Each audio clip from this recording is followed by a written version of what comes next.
Um, Jim, welcome to the channel, and I will start off by asking you to give an introduction to yourself, which I know that you've got a note of ready to go. Okay. Yeah. My name is Jim Pyle. I'm a former salesperson, radio personality, inventor, author, former U.S. Army interrogator, debriefer trainer. I've done this for over 35 years. I have two books published now about specific communication features, and I'm glad to be a part of your program today. And hopefully, I'll be able to launch soon a domain and a website called conversationcodex.com. Thank you. And how can I ever follow that? Well, can you tell us a little bit more about Conversation Codex while we've got the opportunity as well? Sure, that's what I'm working on the most focused right now to establish a place where people can contact me and we can discuss common conversations because common conversations really make uncommon results. Mhm. And some of the basic things that people don't focus on, I can help with that communication. It's really some time tested models Right. that fit contemporary communication, and I think I could address that. I've been distilling everything I've learned over these years into the last two books, and also then with the resurgence of my confidence and resurgence of my energy uh, from the behavior panel and folks like yourself and the congruency group and Robin Dreek, I'm energized now to move forward, uh, help where I can, as long as I can. And it took this long to get here. Well, I'm really, really glad to hear it because I know that you've got a hell of a lot to give. That's one thing I do know. So yeah, and everybody gets the benefit of your wisdom here. So that's brilliant. Can you give us an example of something from the when you were on about contemporary conversation and the way it goes? Have you got something that you can kind of share with us? Well, a little story. Yeah, be great. I'm wearing a shirt here, and it's has the James Webb Telescope embroidered on it, and a little bit of NASA Oh on the yeah. sleeve there. And my daughter purchased this shirt for me, and I wear it now proudly Mhm. because I have 1 degree of separation with the James Webb Telescope. Wow. It's a million miles away, but I have an association with it, and mostly because, and I think this with my hand over my heart, I wrote a book. Mhm.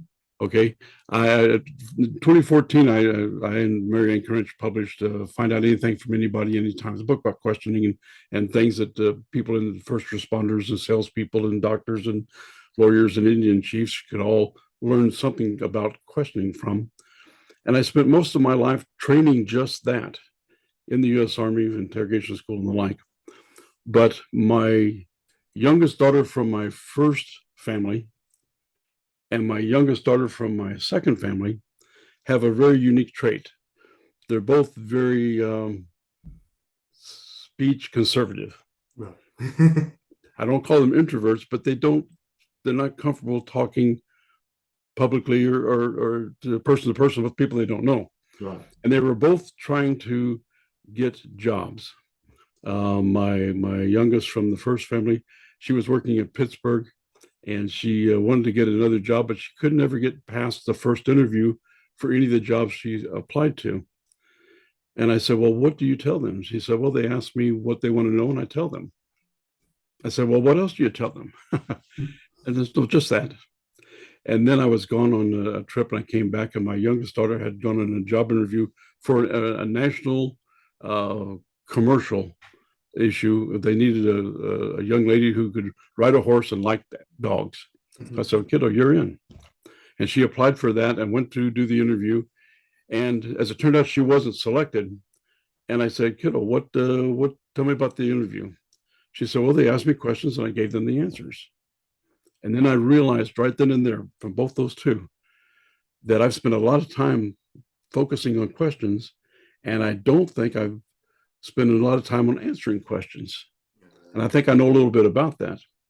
And so I began to write addressing that issue of how to answer questions, how to manage information, how to get results from the just the kids in school. The teacher says, "Who is the 16th president of the United States?" And the child raises their hand. They get selected, and they say, "Abraham Lincoln." That's true. That's data exchange. Mm-hmm. That's how we condition our kids to answer questions. Mm-hmm. That's not enough. And so my youngest daughter from the first family began to listen to what I was writing. I was sharing with her and working with her.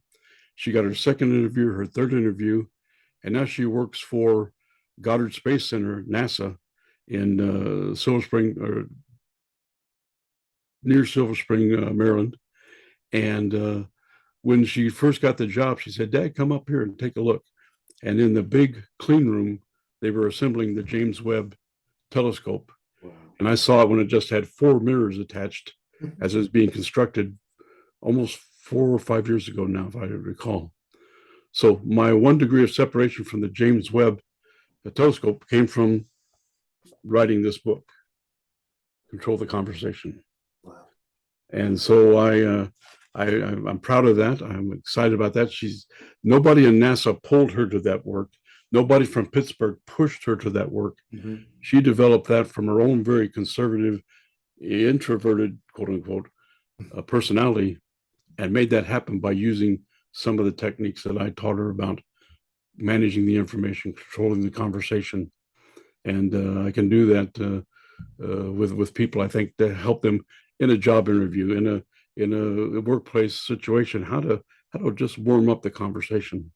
Yeah, I like that. That's an amazing story. Can you? I know just before we started, you mentioned that the title of the book, "Control the Conversation." You didn't originally like that, did you? So, what would you have liked to have called it?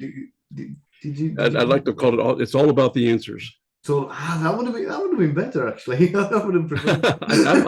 I liked it. And here's the thing too. If you look on the book, if you can see, those people are looking at a tablet instead of talking to each other. Yeah, it makes me crazy. Okay, yeah.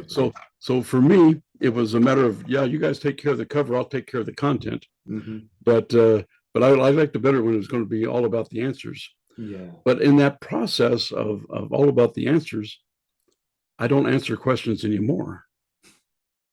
I respond to questions. Mm. Answering the question is just data exchange. Yeah. Information, and that's not enough for me to get past the barrier that's already there. My ticket to ride is my job application. If I submit it to somebody, they already know that, but most of the time you spend the same time talking about that, and what you want to do is get warmer than that, deeper than that. And so that's the whole concept of the book, how to go beyond just answering questions to responding to the question. I have a little exercise that I like to do with my classes. Mm-hmm. And I don't know if we can do that here. We can try it. Yeah, for your listeners, okay, for your listeners and observers, watchers, okay, not just listeners. Sometimes I'm doing radio, but for your watchers, to just write down this answer. I'm going to list 4 questions, okay. What is your grandfather's? Who is your grandfather? Okay, and you can pick either side. All right. When was a memorable New Year's Eve? Okay, and then where were you, and where and how did you celebrate your last birthday? I'll just limit to those 3 questions, and let your watchers write down that answer. Mm-hmm. And I can tell you that my answers initially would be William Bagby, mm-hmm, for my grandfather. New Year's Eve, 1963. Mm-hmm. Okay, and then the Wharf Restaurant in Alexandria, Virginia. Those are my 3 answers, mm-hmm, that are basic answers that people will write down.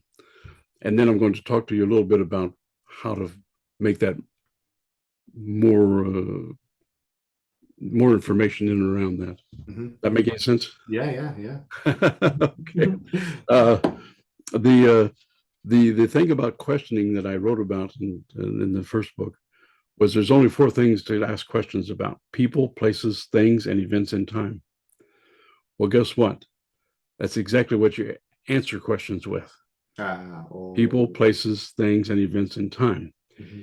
If you talk of more than just the data exchange of a single answer, of a single response, you will find more commonality, which is a real key to conversation, Mm-hmm. which is a real key for if we're trying to elicit and or to gather essential information.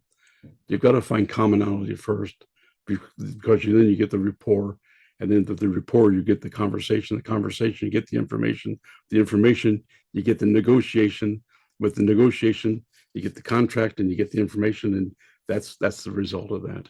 Yeah. So with that, then I try to answer with all four of those elements. Right. I call it warming up the answer. Okay. So my grandfather is William Bagby, but everybody called him Stump. He's from Pike County, Illinois, which is in the Midwest, and he was my childhood hero in a time when childhood heroes were needed. Okay, and so he then passed in 1969. So in that answer there, I gave you a place, I gave you a time, I gave you a person, and I didn't involve any things. But I could have answered about the fact that he said, if you ever drink water from the Honey Creek, you'll live to be 100 years old. Okay. Did he? Well, no, he didn't. I think what I found out was if you don't drink water from Honey Creek, you might live to be 150. That's probably true. But so with that, okay. And I warmed up that answer. I gave more information. If somebody's familiar with Illinois and Central Illinois and in that area, that's fine. But so I encourage people to not to answer the question with the data, but then to warm it up with additional information about people, places, things, events, and time. When I talked about the New Year's Eve, memorable New Year's Eve, 1963, it's memorable to me because I got in trouble. I was 13 years old, and we decided we needed to make noise at midnight, and we took all of my mom's pan lids and we went out and banged them together at midnight, my brother Richard and my older sister Joyce, and we had a great time. But as it turned out, the next morning my mom wanted to know why all of her pan lids were bent and broken, and and then so we were the reason for that. So with that response to New Year's 1963, that's data. But I warmed it up with people, places, things, and that event. Yeah, I love it. And that's what I encourage people to do. It makes sense? Yeah, definitely. Okay. And so that's all. That's really what I'm trying to do is to help people make good conversation, and good conversations are comfortable. Well, what you've said there reminds me of something. I was having a conversation, I think it was actually with Robin Drink a while ago, when we talked about people don't quit jobs, people quit people. Yeah. It's the people around them that get to, and the job remains the same. It's the people around them that either change or they get too much of them, they can't cope with them anymore, and that's the reason that they end up leaving. And on that note, it's very much the same at the opposite end when you're hiring. And I've seen this happen many times. You can find somebody that is perfectly qualified, perfectly adequate, perfectly suitable for doing the job, and their resume it ticks every single box, and they don't get hired. Yet there could be somebody who doesn't have the qualifications, doesn't have the experience, but you just get on with them so well, or that the person just likes them in general, and they go, we'll pick that one. And this is what happens, So we kind of reflects what you said there, or kind of echoes what you're saying with the whole kind of it's more than the answers. It's about kind of building rapport. It's about giving more than like you say, the raw data, because the raw data alone isn't guaranteed or isn't going to get you close to the job. Getting a position. It's almost like there's styrofoam between us, and styrofoam's a great insulator. Styrofoam won't transfer heat outside, or it won't let cold inside. But most people don't realize that we have kind of a styrofoam barrier until you take it away, until you warm it up and let that warmth go from person to person without any barriers. And I think that conversational additional information is part of that eroding that styrofoam insulation between us. And we have commonality, you and me. We have commonality, Robin and Lena and Greg Hartley. And, I could just name all the commonalities we have with all the people. But that doesn't come from just saying who I am and who you are. That's That right. comes Yeah. telling us, opening up and being open about it. Now, the only time this doesn't work is if you're in trial and you're in front of a lawyer. Don't volunteer nothing, okay? So let caveats here. This doesn't work there. Yeah, Okay? yeah. Only answer the question. Yeah. Well, yeah, if you're being interviewed, let the lawyer do the speaking. So for the Brits, styrofoam is polystyrene. We call it polystyrene over here. So polystyrene in the packaging. That's what it is. So, but yeah, luckily I've lived there and here and know that styrofoam. It's brilliant for making improvised explosives, but that's definitely not something for this video. Okay. Not going to give people the instructions on how to do that. But yeah, I love that. Yeah, you take that away and you get that warmth between people, and that's what creates the connection. And like you say, the connection is where people get hired, not the information. Yeah. I had one. I need to lift it out and isolate it for my website. But I had recently, within the last 2 weeks, a young man said he got his job because of my book. Oh wow! And I said, what? And he said, yeah. He said he went back to the different people that hired him and asked him, why did you select me? Mm-hmm. Which is a good question. Yeah. Okay. Yeah. and they said, because you're the first person to ask us questions. Okay. I like that. And so I said, wow. And so he credited his job success partly to what I contributed in that. And but I clarified that, and he said, yeah, it's because I asked them questions and they appreciated that. They took note of that. Yeah. I think I've had a few interviews myself in the past, and when people say, "Is there anything you'd like to ask us?" I've given mock interviews of people, and the amount of people who sat there and gone, yeah. No. Yeah. No, you and I had the same response, right? Are you kidding me? Of course, I'm geared for questions. I'm geared for conversation. I'm geared to engage. I'm geared to continue any contact, any involvement. I talk to everybody, everybody every day. I look for some reason to talk to everybody I see, because they'll stop and talk to me about things that they didn't know they was going to talk to me about, and I didn't either. And that's part of my mantra. What do you know that I don't know that I would know if I didn't ask? Yeah. And so that's what I do all day long. And I see people in the elevator. I see people everywhere, and I look for some reason to say something to everybody. Which, by the way, your face was a picture when I asked you that on the last interview, and your own question came back at you. You said, nobody's ever asked me my own question before. yeah. It's funny to hear it back. Yeah. It's always been going out, but yeah, I really, I'd say this every time. My daughter said, "Dad, you have to talk to everybody." I said, "Yeah, I do."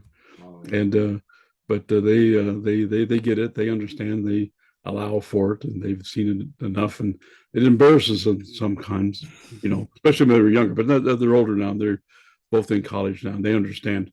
Yeah. And I'm trying so hard to make sure they stay engaged with people conversation and not just textual, digital, because if they're going to have a head start over everybody in the real world, in the big world, in the after school world, if they can be engaged beyond text and digital and one dimension Zoom. Yeah, I've had this with what I tend to call generic questions, and when I've come into contact with, like, whether it's people that are wanting sales advice or dating advice or anything like that, and I'll say, right, run me through what you do, or I'll watch them and I'll see them in conversation, and I'm making notes the entire time, and I'm like, Yeah. For example, I was working in an area not too far away from where I am now. There's a lot of there's a huge Polish community. So he had a lot of Polish customers, and they were coming in, and he'd try and strike conversation up, bless him, and he'd turn around and they'd say, "Oh, where are you from? Poland. Oh, very nice." And it was the same generic conversations that these people have been asked time and time and time again. Where are you from? How long have you been here? Yada yada yada. They're just that bored of it. They go into autopilot. It almost puts them in a trance. And I turned around and said, "Right, oh, hang on, sorry, I might have to do a retake with this in a moment because of the. Did you get the same warning? Did the same warning come up? Say there's 10 minutes left, or No, I haven't seen anything. all right, okay, so we might have to do a second part in a moment. Sorry about that, Jim. So yeah, so the questions that he was asking were very, very generic questions.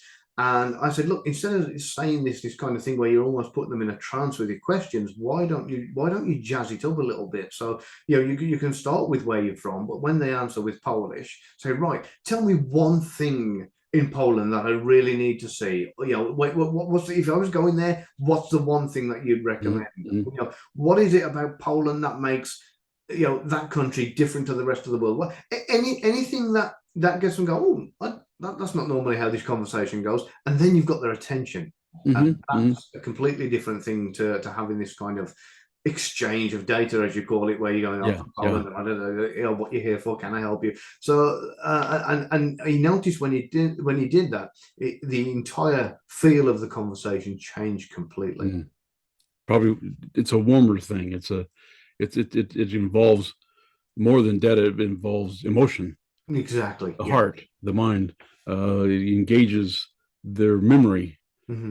It engages their, like say, if you ask me what I like about the Midwest, I get a nice feel when I think about, because I'd rather live in the Midwest, right? I live on the East Coast right now, just 15 miles from downtown Washington, D.C., which is really ground zero for anything bad going to happen in the whole wide world. Okay.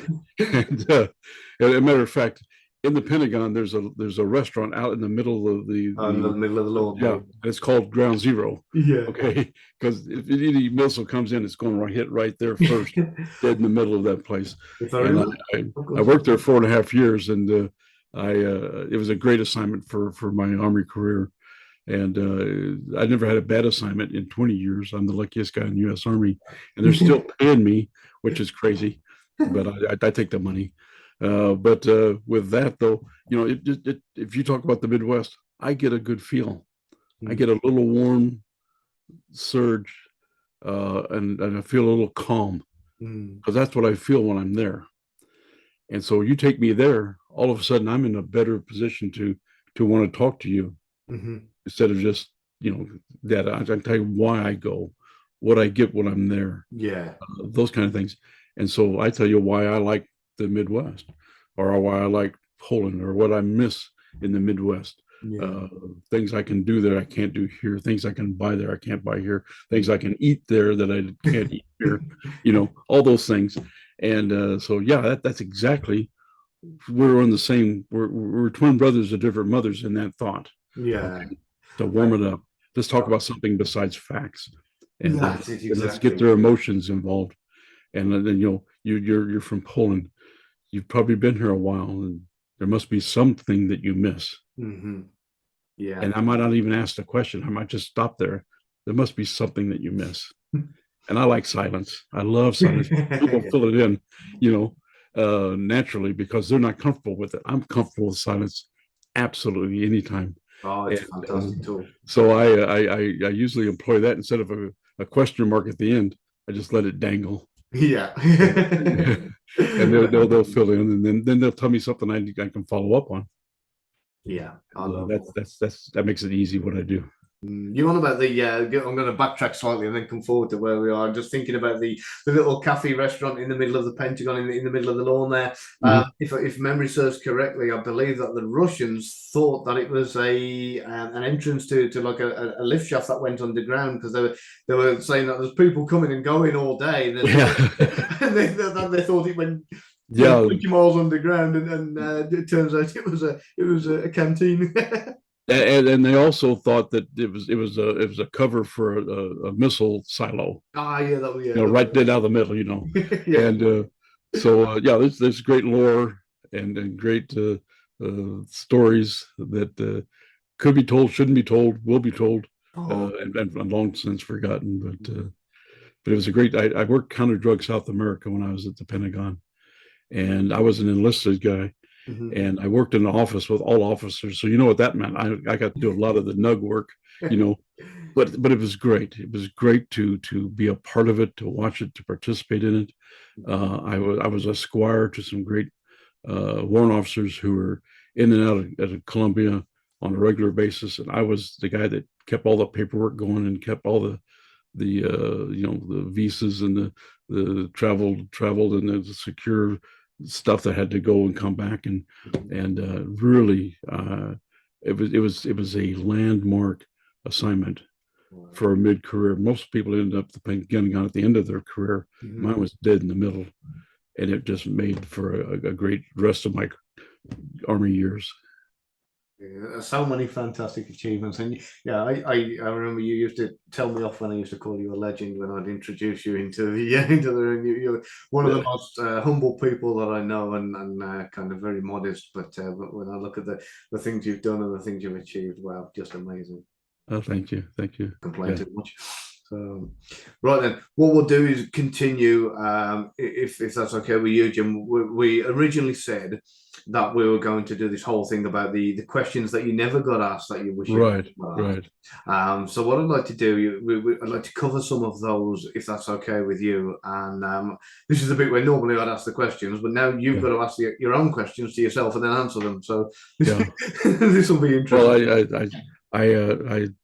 I tried to think through that, and I said, that might have been a big thought, but it wasn't really full of content, Hmm. you know.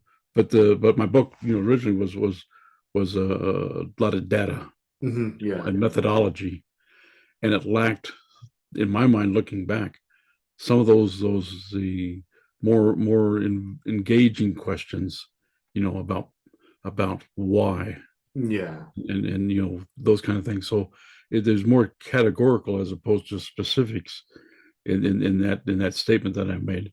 Mhm. But there are some things about questions that I say and I don't say that I always try to feature.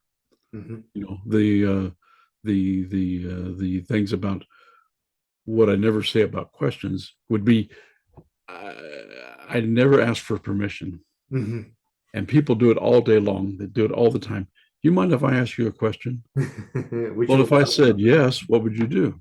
You don't get to ask the question. Mhm. But asking permission puts you in a position that I'm not comfortable with. I'm just not comfortable with that. Gavin, you mind if I ask you the questions? That's not me. I'll ask you questions. Mhm. I'll introduce the subject that, there's a lot of folks that would have some questions about what we're doing here today. And then I'd ask questions. I'd introduce the questions. I'd introduce the subject for questions, but I would never ask permission to ask a question. And that's a very polite thing to do, Mhm. but very unnecessary. Yeah. I tried to get my daughter out of it by when she turns around and says, "Dad, can I ask you a question?" I say, "You just did." And then she says, "Oh, well, can I ask you another question?" And I was like, Yeah, "You just did again." did. And she goes, "Ah." Yeah. And then she's like, "Well, can I ask you three questions?" And I was like, "No." Yeah, dads are tough, but we don't cut kids any slack. No, no, But but it's teaching her, in so many ways. I try and teach her kind of different things, using methods that are going to make her more alert yeah, to the speech patterns she's got and that kind of thing. So, but yeah, it is our job to be a bit tough on our kids from time to time to show them sure, sure. the world isn't all roses. But what I offer, just like that, I offer an option. Mhm. Let's say you might say this. I really want to ask you a question. Mm. That introduces a question, induces the enthusiasm, induces the intent, so that that works for me. Yeah. I really like to ask you a question. I'm curious about, Hmm. And curiosity requires a question, but I will kind of frame it with, I'm curious about, where are you from exactly? What do you know exactly? Uh, that introduces a question. I'm curious about. I like that. Yeah, and then there's this other thing that people do, and I'm distracted by it now. It's called that's a good question. Yeah. Yeah. I hear it all the time. That's a good question. Well, a good question is just words put together, and it's just out there over here. If I say, Gavin, that's a good question that you asked. But rather, I'd say I want to turn it more particular to you and say, I like your question. I like that. That makes it personal. Mm-hmm. That way, I reward that person for their thoughts instead of rewarding them for their a construct of words. I like your question. I've just written that down because I generally tend to think that if somebody says that's a good question, then I usually find they're buying time for an answer. Okay. Yeah, that very well may be. Yeah, so with what you said there, I like your question. That changes the context of it totally because it like you say, it personalizes it, which is really, really brilliant. So and you pat them on the back for thinking so critically and so logically and so personally. Yeah, and it boosts their ego at the same time, so it's all good. And with the questions you were saying there as well about like asking for permission, and if you're not comfortable with that kind of thing, there's always the kind of the leading of, has anybody ever asked you? I'm going to write that down. Okay. Because that becomes third person. Yeah, especially if that's a sensitive subject. Exactly. Then it becomes, I'm not asking yourself. Other people are kind of wondering about this, and I'm just happen to be the conveyor. Exactly. Don't kill the messenger kind of thing. Has anybody? Okay, I like that. I like your question. I like your question too. Oh, I just need to get rid of this. Sorry. There we go. Yeah, I've got so much editing to do with this. I'm going to probably upset somebody like Eric and see if I can get him to come over and help me with it because I've had things pop up on the screen and all sorts of things, and I don't know how it works. Right. What was one of the things I wanted to ask you about? Yeah, that was it. It was universal language. I love universal language. I love so for example, there's one word that I've noticed no matter where you go in the world, apart from I think it's Serbia, it has a bit of a universal meaning. I think we discussed this before, and that's kaput. If something's kaput, if something's gone totally kaput, okay. Yeah, it can mean crash or wreckage or just broken down or whatever. But and I think in Serbia, I believe it means coat. But for the rest, for the rest of the world, pretty much everywhere kaput. In the world, you can say kaput, and they know what you mean. If something's gone totally kaput, they've got the general gist of it. But with universal language, there's also this universal sound, which I was recently in London with Dr. Richard Bandler, and we were discussing NLP, and we got into these universal sounds. And I found it really, really interesting that they've come across this similar kind of thing, that no matter where you go in the world, there are similar sounds, like aha is always going to be the same thing no matter where. Always the same thing, and so you got these, and I look like a old bloody idiot now. But these, no matter what country you go to, they're almost like an automatic response. Nobody's ever taught those, but we don't know where they come from, other than kind of copying our parents, if possibly. But I just found that really, really interesting, and I wondered if you'd ever come across anything that you've found has been, no matter where you are, like a universal, whether it's a hand gesture, a body language gesture, or a word or anything like that, which you've come across that is like kind of, universally recognized. Well, Dr. Bandler, all these great thinkers, they know a lot.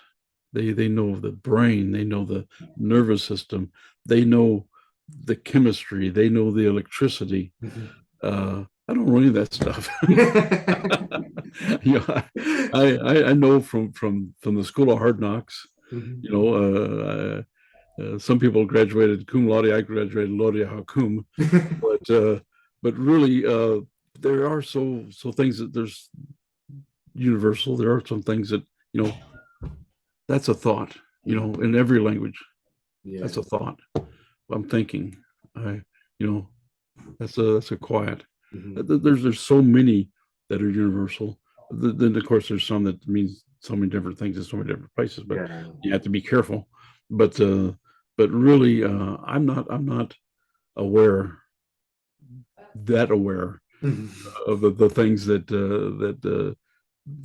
Dr. Banner would talk about. But I hear them when you said them. Sure, Yeah. they're as universal as the day is long. Mhm. So I'm forever learning. I'm forever absorbing. Sometimes I feel like an outlier in this business, but I've just distilled everything that I know, and it's about 80 proof now these days. So and, Oh, I'd like to and it drink might it. take a little bit of that to make it all understand.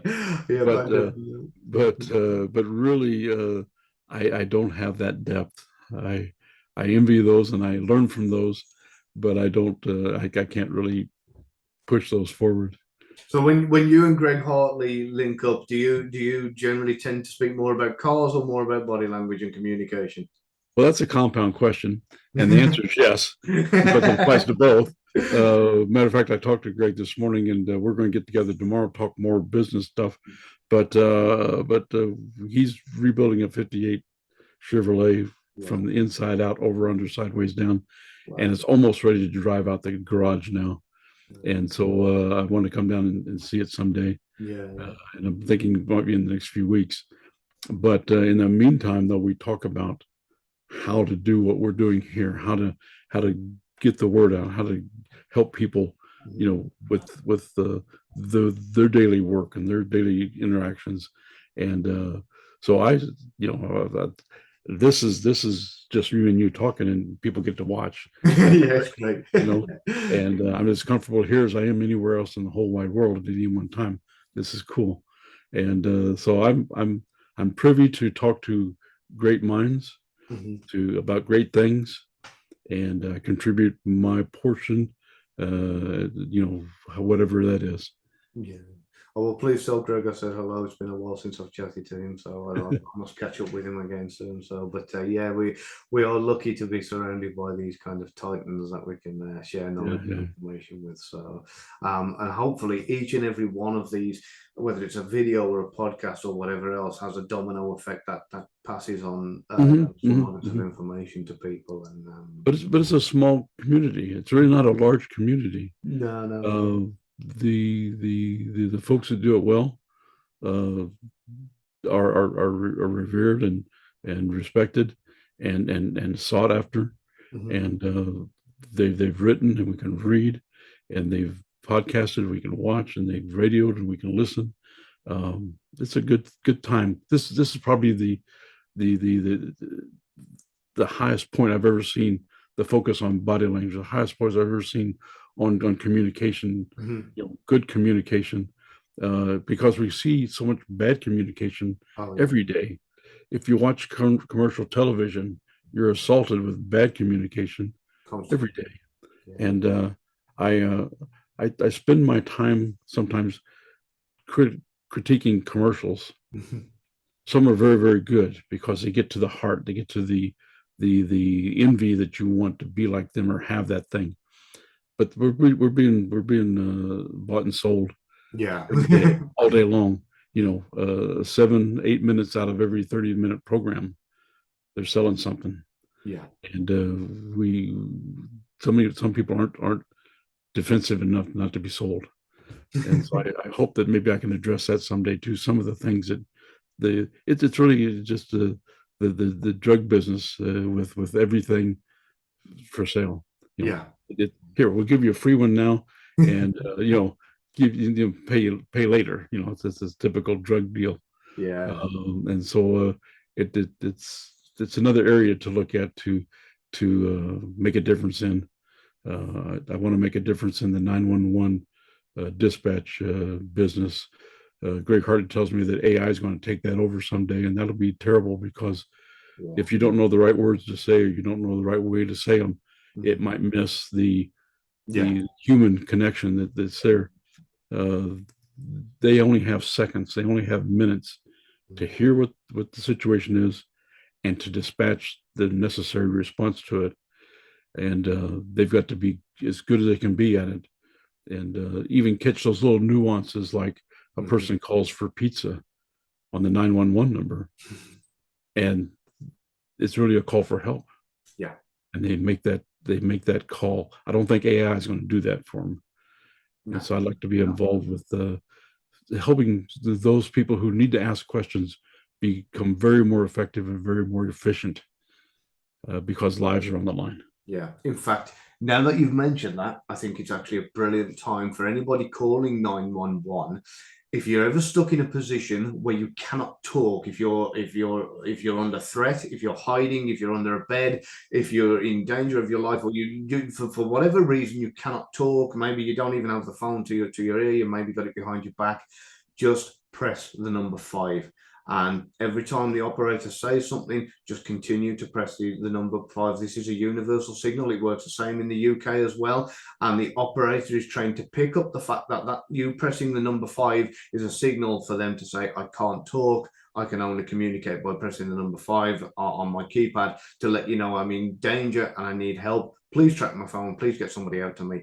I'm in a lot of danger. So for anybody out there who didn't know that, hopefully, for 1 or 2 people, again, it might have the domino effect. It might spread and might just save 1 life. And if that's the case, it's worth it. And this might be the most important thing we talk about today.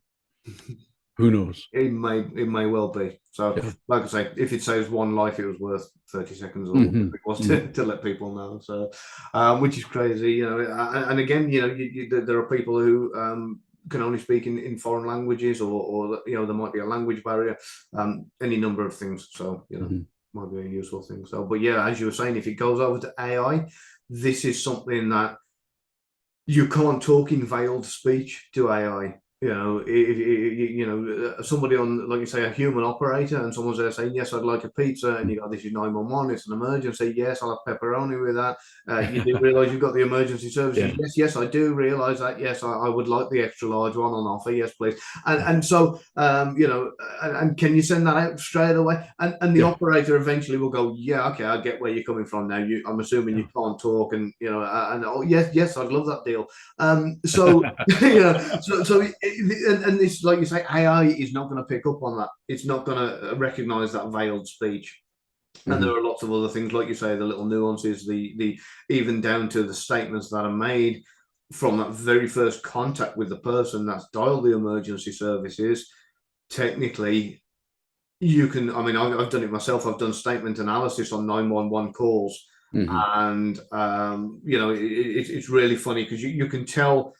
You tend to get 2 different types, and they're not normally quite. I'm going to exaggerate it a little bit here, where you'll get somebody who'll ring up and say, help, my husband's bleeding, please send somebody out, help, it's an emergency, which is great and probably not too much to worry about other than getting him some medical attention.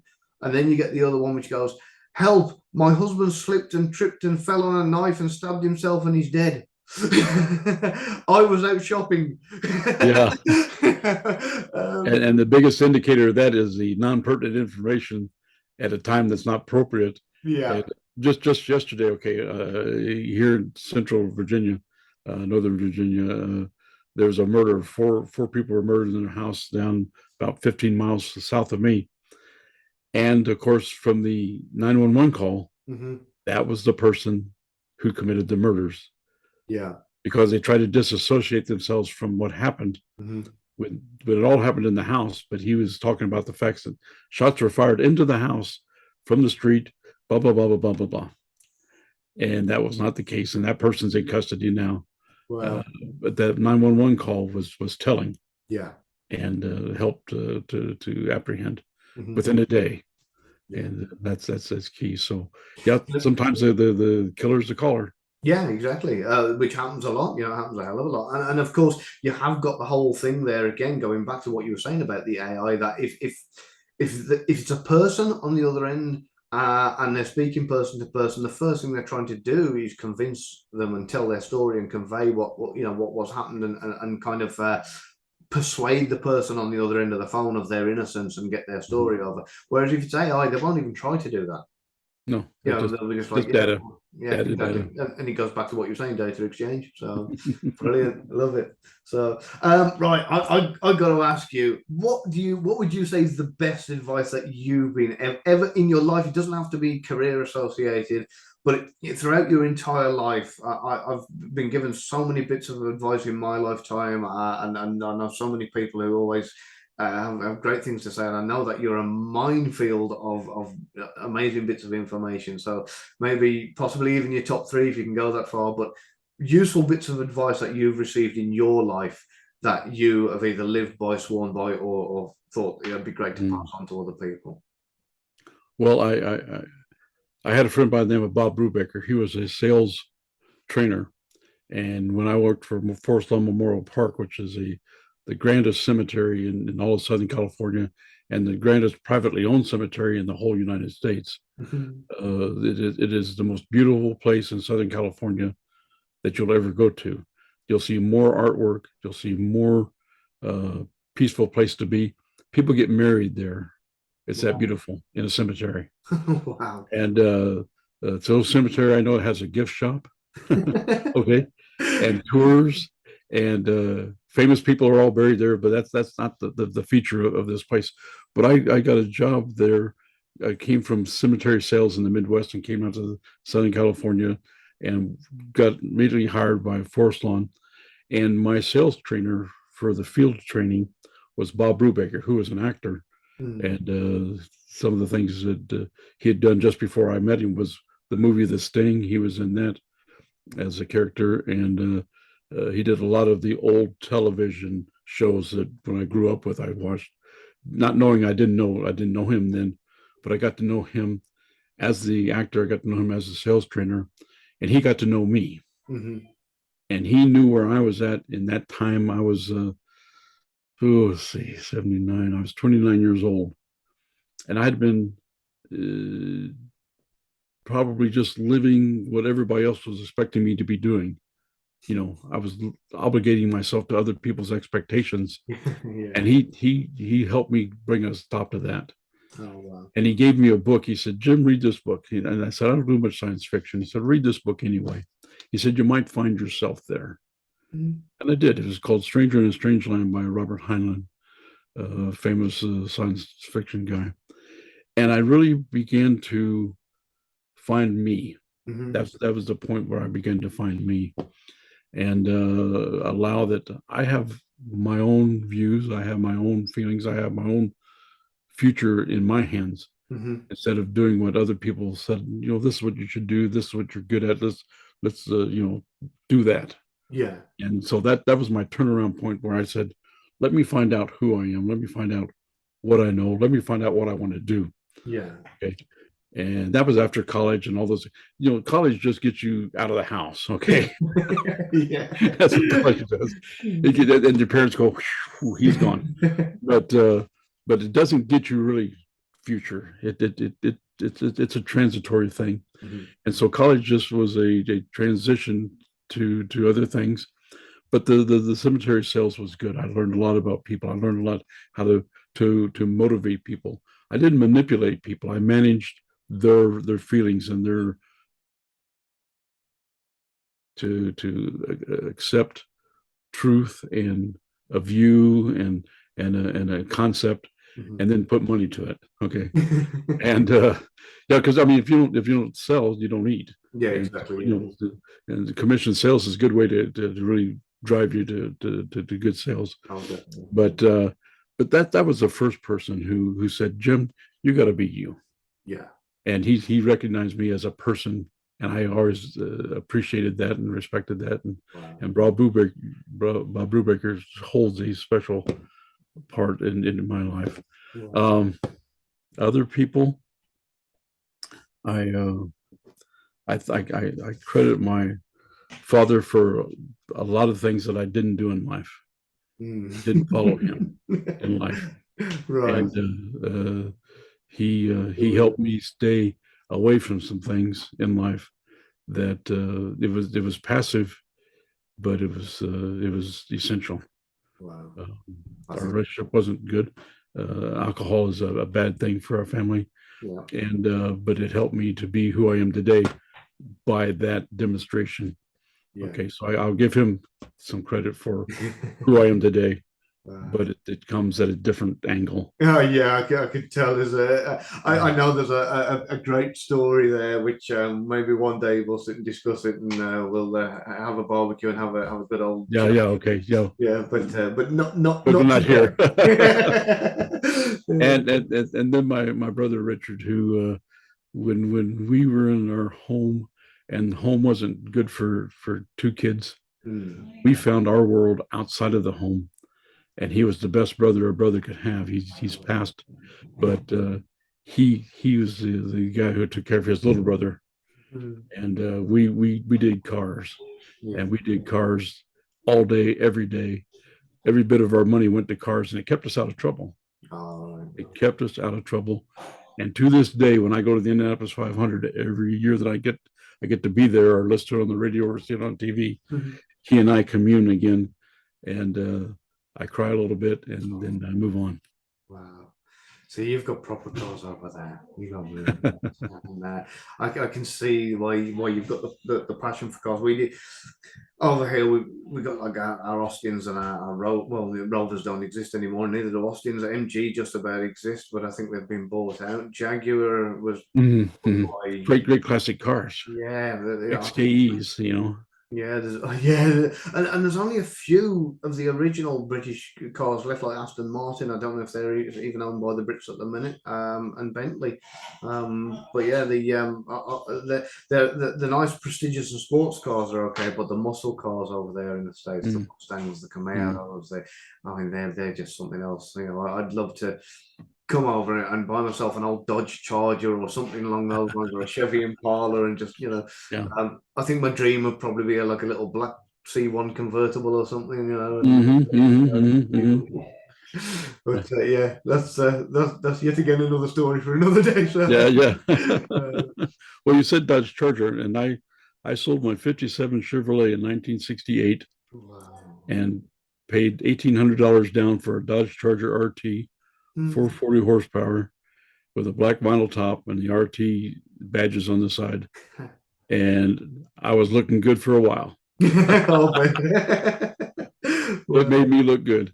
I mean, Uh, I've had some cars that are worth a fortune now, and at the time of owning them, I've scrapped them, crashed them, trashed them, mm-hmm, given them to people for banger racing and that mm-hmm, kind of thing, stock car racing and that kind of thing. But yeah, it's a sin, and now there's a shortage of these older and classic cars.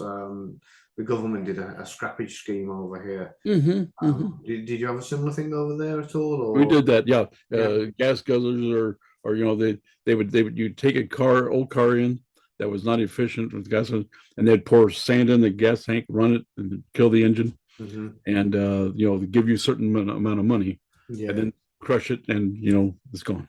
yeah, it's a shame, and of Yeah. course, there's a big gap now in kind of where you got the old vintage cars and you got the new Mhm. modern cars, but the kind of classics in between, and the good old reliable cheapies that you could pick up for Yeah, yeah, yeah. I drive a 2000 Corvette, and it's only got 88,000 miles on it, but I put 50,000 miles in the last 3 years, Wow. and it's been coast to coast down to Florida, back to the Midwest for all the racing attendance I do. And when I get in it, I feel good. I enjoy the drive. I Yeah. don't care how for long. I drive 600 or 700 miles in a day if I Mm. need to do a road trip, Wow. and I don't even turn the radio on. I just Yeah, drive. it's nice and so comfortable. Oh wow. Well, right. I know I've got a couple of other things I wanted to ask you, and I'm aware of Okay. time limits here. So, um, communication improving people you work with. Oh yeah, it was about compound questions. But earlier when you were talking about compound questions, I most of the time tell people to avoid compound questions at all costs. And I'll say that, Hmm. there's nothing worse than asking, hey, what did you do with A and what did you do with B? Because they will only generally answer one of the questions. Right. However, there is a time that it's useful, especially in interrogation, because Okay. whichever one they answer, they want to avoid the other one. Okay. That might be. Yeah. Yeah. That Yeah, might be. so if you say, what did you do with A and what did you do with B? And say, well, I put B over there and it's still there. Then okay, right. I need to know about Okay. A I then. like that. I like that. That concentration. I think I was trained out of that in Mhm. the old training back in 1984. Yeah. Because what we were doing there was the order of battle interrogation, so that you get this, and only this, and then you don't confuse it with that, and Mhm. so avoiding the compound question. But you're at a different skill, at you're at a different level. Okay, interrogation school through the military services, Marine Corps, and the Army were the only places that taught interrogation Mhm. at all for DoD, Department of Defense. And I was part of a contract for civilian interrogation Mhm. that was unique for 5 years Wow. uh, outside of those two schools. Mhm. And but again, I still drove a stake between compound questions, but I see where you go with that, Mhm. and I like that. And that's the next level up. I mean, I also was trained in debriefer, which is a different level of interrogation. It's a more conversational interrogation. It's more a detailed kind of thing, and so that's where that would find its place. Yeah. And Yeah. so I'm glad you brought that up, because that's okay. I say absolute no to compound, but that's absolutely, you know, Yeah. critical. Way to utilize it. I want to grow up and be like you. Okay. I wish I had an ounce of the knowledge that you've got, Jim. You're way more experienced than Yeah. me. In fact, I'm something. just older than you. No, I'm just older than you. Okay. No. But yeah, last time we were talking, I remember we were talking about interrogation, and you reminded me of something that happened to me many years ago, where you were saying people will give you so much information to and from the interview room, more information to and from the interview room Yeah, than yeah. in the actual interview. And with that in mind, I did something many years ago, and there was somebody. I'm not going to go too deep into the situation, but he was in a cell, and what happened was I was called to come and find out information from him, and of course, rumors travel and things get around, and basically, people were saying, "Oh, this interrogator is going to come around. He's going to get all this information out of him. He's good at what he does, and blah blah blah." And the person in the cell was aware of all this. And what happened was, I went down there and I said, right, nobody say any more about anything to him. Just let me in, and don't say anything. Just Hmm. tell him. So I got into the cell and I said, right, I said, listen, I'm here to mediate before this guy comes down to interrogate you. And I said, because he's good, he's really good. I said, you've probably heard. I said, so I want to tell you what not to say and what to say, and and guide you as best as I can. I said, I'm completely neutral, and I got all the information out of him that I needed in this kind of informal chat. Hmm. Hmm. Everything I needed within 10-15 minutes, because he completely relaxed. And I left, and I said, right, that's me, I'm done. And he said, well, what's going on? What is this guy coming in to interrogate me? And I said, no, that was it. It's done. And you can see this look on his face, like, oh, you got me. Yeah. And I walked out, and the people like who were holding him, who got custody of him at the time, they were like, wow, that was impressive.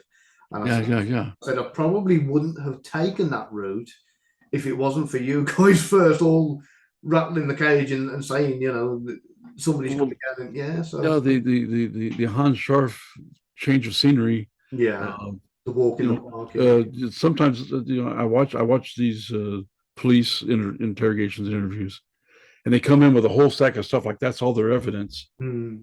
and I'd say, man, get rid of that stuff. Yeah, The blank piece of paper says, "What the hell happened? yeah. Well, why are you here?" and not know anything. Okay, that's a part of the discovery question. You know, I don't know anything about you. What do I need to know? Yeah. And then they'll start, then again, it's really just a conversation as opposed to interrogation. And so there's great techniques, there's great skills.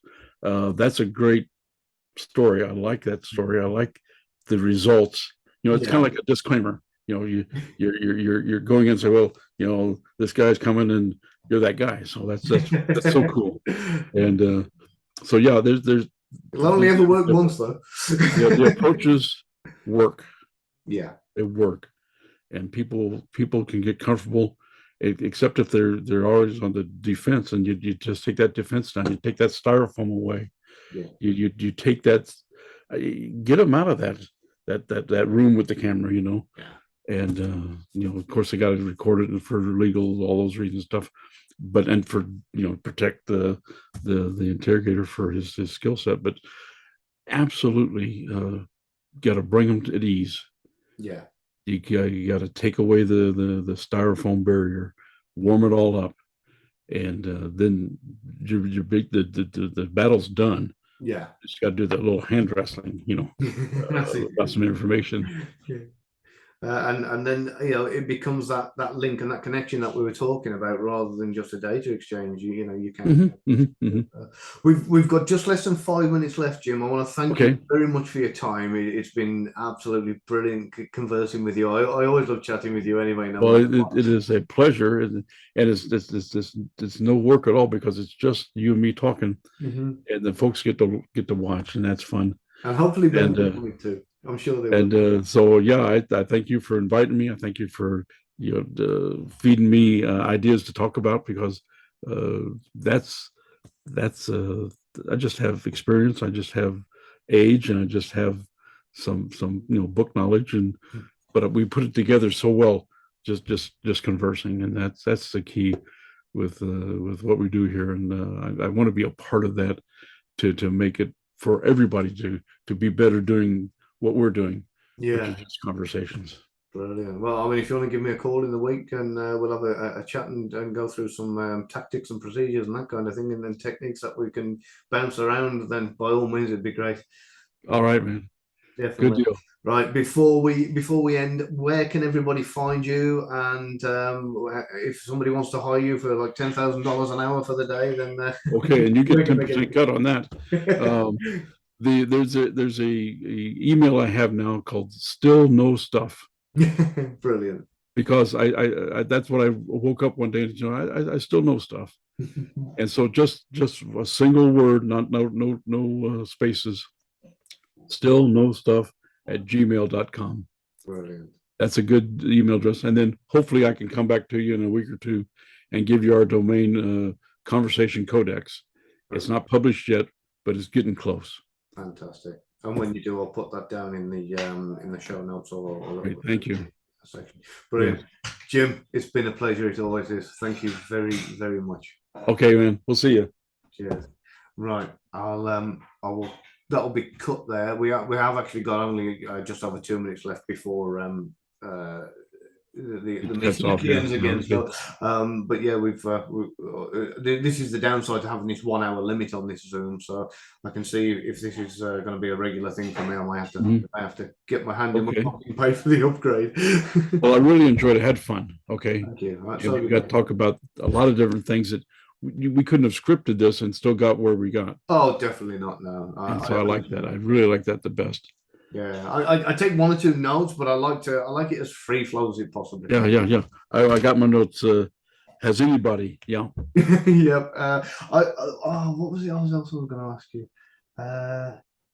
That was the one area I didn't cover as well. Well, 2 areas I didn't cover. One was I was going to go into where most people most commonly go wrong with communication, and your hints on note taking. I'd love to know your bits on note taking, but.